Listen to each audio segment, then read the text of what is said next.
What up, YouTube? It's your boy Dan, the Lakers fan, and I'm coming to you guys after this Lakers win versus the Milwaukee Bucks. It was 122 to 114, and talk a little bit about the game and about some of Magic's comments lately. Yeah, guys, we started this game really hot. I believe we dropped like 70 points in the first half. Nick Young was on fire today, and most of the starters were on fire to start off the game. The only one that really didn't get off today was Brandon Ingram.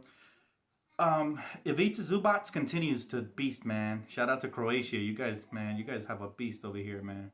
And this kid can really play. There was one particular move that just reminded me exactly of Marcus. So, where he posted up, who was guarding? I believe it was Greg Monroe. Posted him up, and then he did like a little pivot foot post move, turn around jump shot in his face, and he wetted it. He showed off his touch, his soft touch, guys, and he continues to impress me. That kid's gonna be really special one day. We just gotta continue to give him minutes and opportunity. That's all he needs. So I'm coming to you guys a little late today because I got family over and I really didn't have a chance to sneak away till now. But I appreciate all the love you guys been showing me. We reached 200 subscribers, so thanks to you guys. Could have done it without you guys, and keep showing love, guys. Keep subscribing and retweeting this channel out, and I appreciate it. Back to the game. The Milwaukee Bucks, they put up a fight in the second half.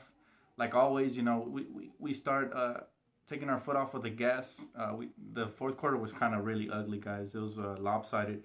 They came back. They were up to like within 6, and Giannis Antetokounmpo, the Greek freak, he's special, guys. He's a scary player. Imagine how good he's gonna be in like a year or two. He's already taken the league by storm, so I'm a big fan of his.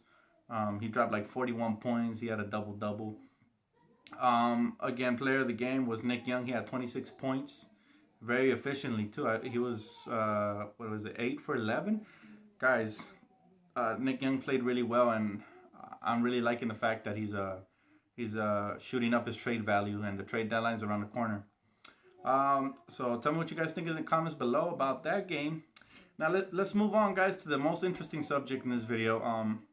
Magic Johnson's comments in contrast to Jimmy Buss.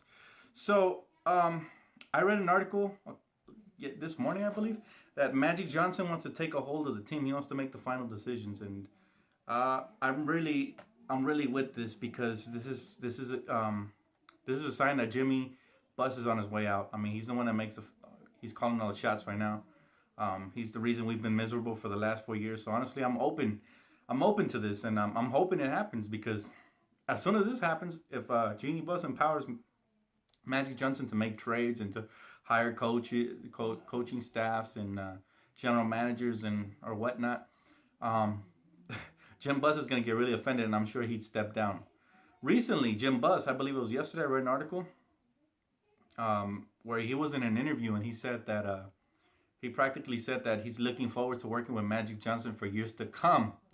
Now, if he thinks he's going to be in the front office for years to come, he's terribly mistaken, because he's not the only owner of this team. Now, this team is split up into different stakes and has a various amount of owners. It's not just Jeanie and Jim Buss. I mean, there's other shareholders that own this team, so they're not pleased with the way the team is running. And it wasn't just Jeanie who hired Magic Johnson. It was the other shareholders, the other owners as well, because they're not pleased with the direction that the front office is going. That's why Magic Johnson's here, kind of like a mediator. He's going to make sure that the decisions from here on out, he's not making them, but he's going to make sure that the shareholders are on board. And that's why he's been going to interviews with Mitch and with Jim Buss and all these front office people. But it's getting really heated up there, guys. Magic Johnson's publicly saying now that he wants control of the team.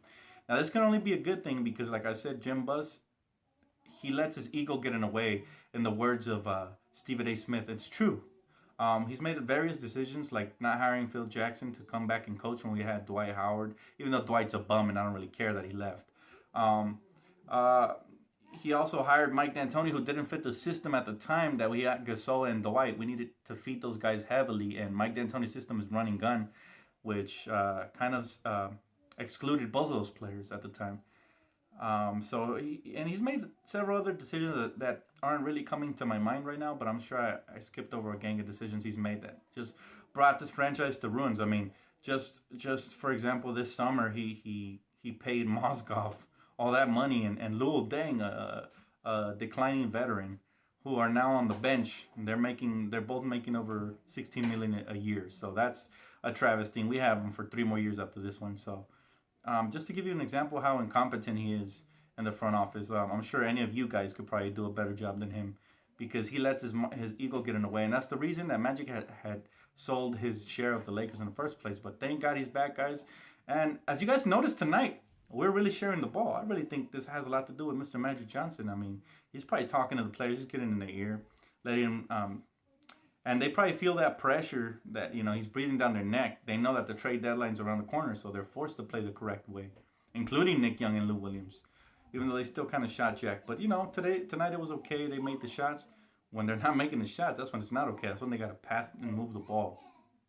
You know what I mean? So, but it's interesting, guys. I can't wait till February 23rd to see if we make any moves, guys. We're third. We're in the third place in the tanking rankings, so we have the third worst record in the league right now. And it's interesting because the Phoenix Suns are knocking on the door right now. They might slide into the third slot, and we might move back to fourth place. Uh, did you guys catch Magic Johnson out there? He was scouting Mr. Lonzo Ball, and I would really love for that to happen. Keep him here in LA. Lonzo Ball. I mean, UCLA breeds great basketball superstars. We have Kevin Love. We had Zach LaVine, and most of all, we had Russell Westbrook. So I think this kid's next in line to be really special. He has good court vision. He's athletic, and his jump shot, even though it looks a little weird, is very effective. You guys saw the game versus Oregon on when was it, last night? It was a good game. I mean, he came on clutch. He wasn't having a great game, but the guy does rebound. A lot of people compare him to Jason Kidd because he could rebound and push the ball really well. He had 11 rebounds and 15 points, and he came up clutch, guys. He hit some big-time shots. So I could definitely see him on the Lakers next to D'Angelo, or even running point and moving D'Angelo to the 2. Either way could work, so he fits. There's also the kid Josh Jackson from Kansas, and he plays great defense. He's super athletic.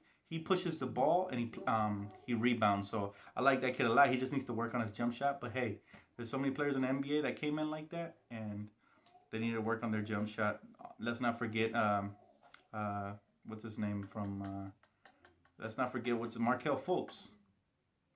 He's still doing really well, even though he's playing for a trash team. So we really can't evaluate him. They continue to lose. So I thought in the matchup versus UCLA, I feel like what's his name? I feel like Lonzo Ball got the better of Markelle Fultz in that matchup, even though he put up more numbers.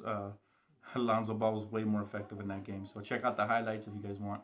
But it's been real, guys. Dan, a Lakers fan. I'll catch you guys after the next one.